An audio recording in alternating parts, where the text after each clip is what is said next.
Welcome to another edition of Fortinet Live. Today we're talking about shopping, safe shopping experiences during the holiday season, which we're in now. Really talking about securing commerce, securing the customer experience. So I'm Courtney Radke, and I'm joined by my guest Derek Manky, who's going to talk to us a little bit more in depth about what we're seeing, trends, how attackers are being successful, what we and consumers can do to protect ourselves during this time where attacks are on the rise. So welcome, Derek. Thanks for joining. Hey, it's always good to talk to you, Court. Thanks for having me. Yeah, absolutely. So holiday shopping season. I know that I'm definitely not done. I've got a lot of shopping left to do. I'm going to be frantically looking for deals. I, like many others out there, may see things that look too good to be true, and I might click on them, right? And that's just the nature of the game right now. So, maybe let's just kind of talk about why every year, and it's happening sooner and sooner with the deals starting sometimes in August and September now. Why every year is this kind of the biggest time of the year for cyber threat actors? Yeah, so they have a heyday with this, right? With any opportunity for monetization. I mean, they're not dumb, right? They've been doing this for years. They've been building their playbooks. We've talked about that before. For years, moving to a more bold nature. So as an example, we're seeing not just typical phishing attacks, but spear phishing attacks that are quite clever nowadays, tied to holiday shopping themes. We see smishing, which is a form of SMS phishing, right?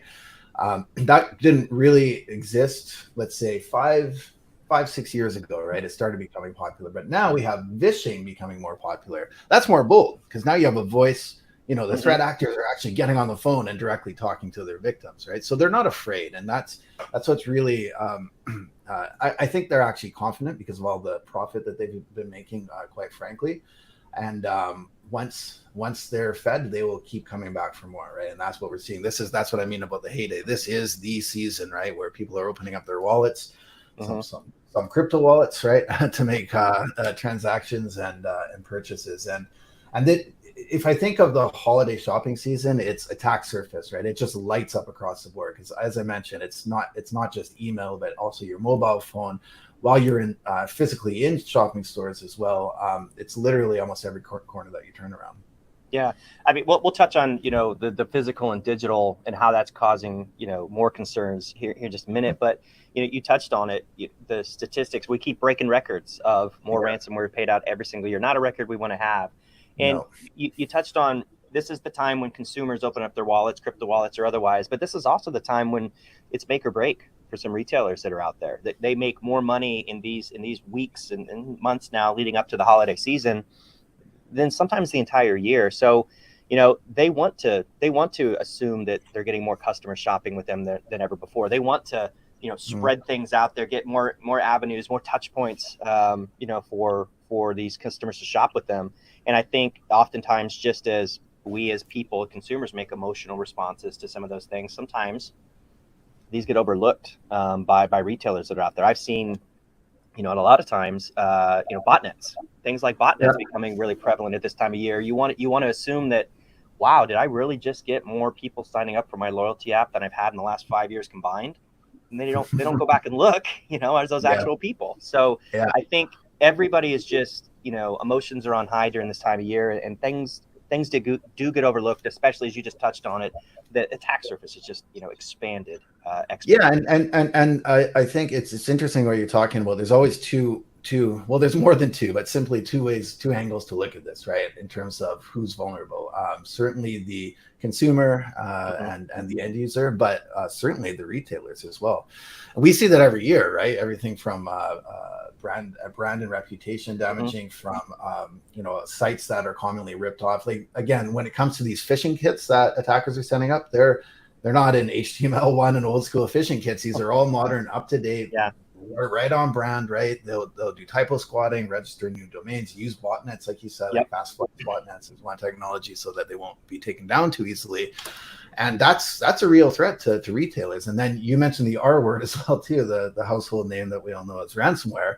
That's those are becoming much more frequent. The monetary demands are becoming 7-figure payments, right? To these retailers, especially at this time of year where they can't afford any downtime, like you said, because it's make or break. So it's really a volatile storm.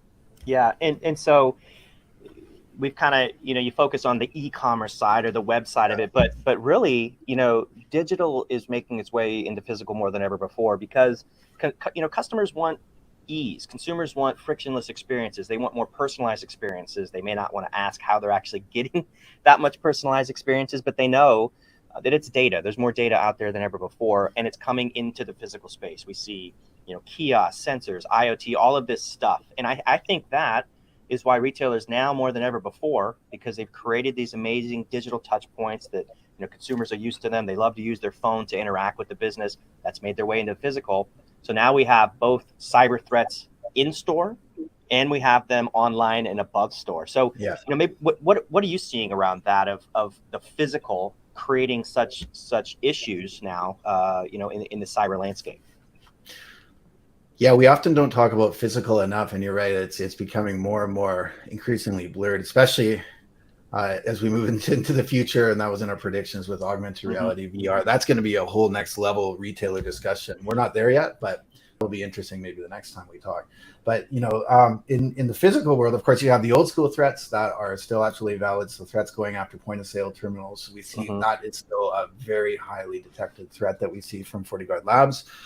There's a lot of malware that can actually run on the point of sale terminal that will actually, it doesn't matter if you're up to compliance and you have data encrypted in transit, it's still sitting at the endpoint and it's able to decrypt. And there's a lot of harvesting going on for credit card information, because there's a lot of taps and a lot of swipes going on. So skimmers, but also malware on POS terminals, those are real threats in the physical world. But an interesting new one that's come up is the QR code as well. I mean, we see these everywhere now. Every restaurant you go to, even, it's like scan the digital menu, right? It's literally, I mean,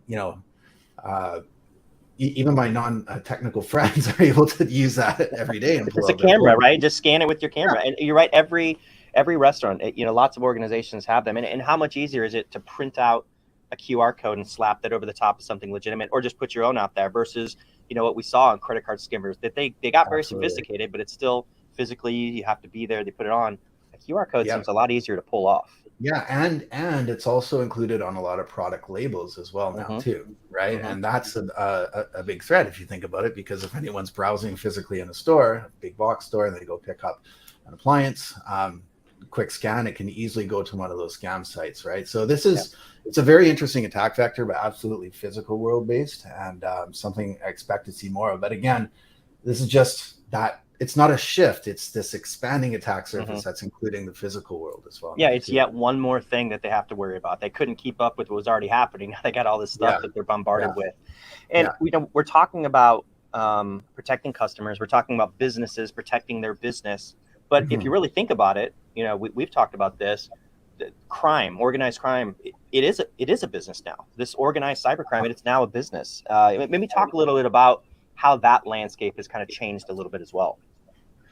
Yeah, that's dramatically changed. I've been following that for the cyber criminal ecosystem for about 20 years, and it continues to expand. It's a portfolio, right? So absolutely, it's organized crime to the bone, right? I mean, they have the malicious CEOs, they have business units running now affiliates as well that will go up and infect systems or do phishing on behalf of the organization, get paid out commission for that. Same thing with ransom. So there's the as a service model for almost anything you can think of now, from ransom as a service to phishing as a service to DDoS as a service, all of that, and new ones coming out now too, like even money laundering, right? That was in our prediction. So it's really this portfolio, again, any way that they can try to monetize, and mirror inverses of the legitimate business world they're doing in illegitimate ways. And this is what's allowing them to get more creative, because they have more players as well, right? They have more affiliates, more people working for them.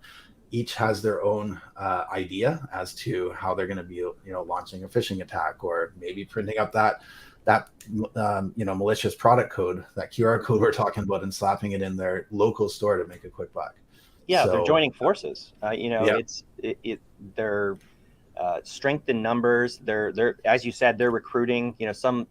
We talk about a cyber skills gap and trying to prevent them from attacking us with all these new. Same thing. I mean, their pool that they're pulling from, all of those organizations try to pull from the same pool, so they're joining forces.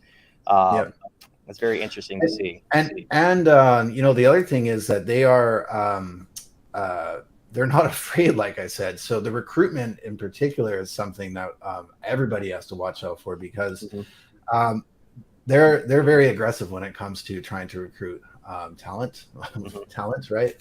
It's talent, money mules, right? Effectively, because typical retail scams that we see are cash payouts. Like, money has to move somehow, right? So how do they do that? Crypto, of course. So when we start talking about how you can protect yourself, of course, always be careful when you're doing a crypto transaction. Know who you're buying from, all of that. But gift cards as well. This is classic. Gift card scams have been around a long time, but that is an easy payout, because it's a way to move money into physical cards, especially through that organized crime network, when you have more of those mules moving that, especially with more signing up. So that's why they're doing more recruiting, because they've made a lot of money. They're seasoned recruiters. They know how to do that, and they're not afraid. And also, at this time of year, people are more vulnerable as well, right? Yeah, absolutely. It's tough times with the economy, and people, they see that quick, hey, make X amount of dollars working from home. They'll jump at it. So it's the time of the season, time of the year for cheer. We had some doom and gloom talk right here. It's not all bad. I mean, there's strategies that we can use. So I often talk about, really, people, they get a bad rap because it's the vector. People are always called the weakest link. I feel like education, training, awareness, you can make them into one of your strongest links, one of your lines of defense. I mean, I think that's absolutely critical. But as we kind of round this out, what are some how do we help? How do we have some strategies to protect against this growing threat landscape, the amount of resources and money that they have to throw at attacking us? What do we do to protect ourselves? Yeah, so I'm going to double down on what you just said. I think that the education, the cyber hygiene, is absolutely the most effective way. It's not the silver bullet, nothing is, but there's so many ways to break this down and talk about it, but just saying, hey, just pause for 1 second, think and ask, right? Yeah. When you're doing a transaction, right? Who am I buying this from? What is that domain I'm about to click on? Looking at the actual payment transaction, or the history of a seller, if you're on an e-commerce marketplace, all that stuff, just a quick check. I mean, it's not rocket science. It doesn't take hours to do. We're talking probably 20 seconds. Just like with COVID-19, we talked about that 20-second washing your hands. And cyber hygiene is the same thing. So that, really important. But then when it comes to, I know we talk about this all the time, but let's cover it. Strong passwords, multi-factor authentication, right? Those are I would say obligatory nowadays. And then like I said, be aware of those clicks when you're clicking on it. Unsolicited messages, they come in different forms. It used to be phishing, or it's not used to be, it still is, but now we also have the smishing, the vishing calls. Again, this is tied to holiday shopping themes, right? Bank accounts being frozen, banks calling saying, hey, your account's been frozen, we'll give you access, just want to verify your information. Again, your bank or nobody should ever be calling you asking you for information, and you should give that to them, right? So, it's the basics. I mean, if we just do some of the basics right and train our people, we'll be a lot further ahead. I'm doing this with my 7-year-old today. He's wanted to download things for certain games. I say, look, if that one's got 1 star, right, nobody's reviewed it, maybe look out a little bit on it. So even they're being more aware. That's great. And and it's just that one, it's retraining our brain, really, right? It's that 1 second pause and think and ask them. It's just like we've talked about this before. It's just like we're programmed like that, essentially, to do that in the physical with physical threats, right? But not so much with the cyber, and it really is just a recourse for that to retrain. Right. I mean, it's not like drinking a coffee and it says caution hot, or it's a red pan. It's really, we really have to retrain ourselves to say, is it too good to be true? Take a step back, understand, and then just do some of your little due diligence. Obviously, you could talk about the technologies to move quicker, all of the, the products and stuff, but I think it's better to frame it higher level of, let's just think about it. Let's just educate ourselves on what's important. Yeah. And another tip is to monitor your accounts always, especially this time of year, because account takeovers, whether it's through phishing or credential stuffing or whatever, attackers are trying this all the time. And if they do get into your account, especially on an e-commerce platform or something, they're going to be trying to buy gift cards or product to ship out, all that stuff. So you absolutely want to monitor that as well too. All good stuff. I think we have a lot of this covered on our website, blog.fortinet.com as well. I know that we've written a bunch of blogs. I've written some. We have a lot of content that's out there. There's a wealth of knowledge for people to use. So, thank you for sharing your insight. I think it's critically important for us to educate ourselves during the season, stay safe during the this time of year. Hopefully maybe next year we talk about let's just have a session around the holiday season of the successes that we've seen of the good stuff that's come out of technology trying to stop these cyber threat actors. But for now, we've got to be digitally aware. So I appreciate it, Derek. Thank you for joining me for the FortinetLIVE chat today. Okay, thanks, Courtney. Stay safe.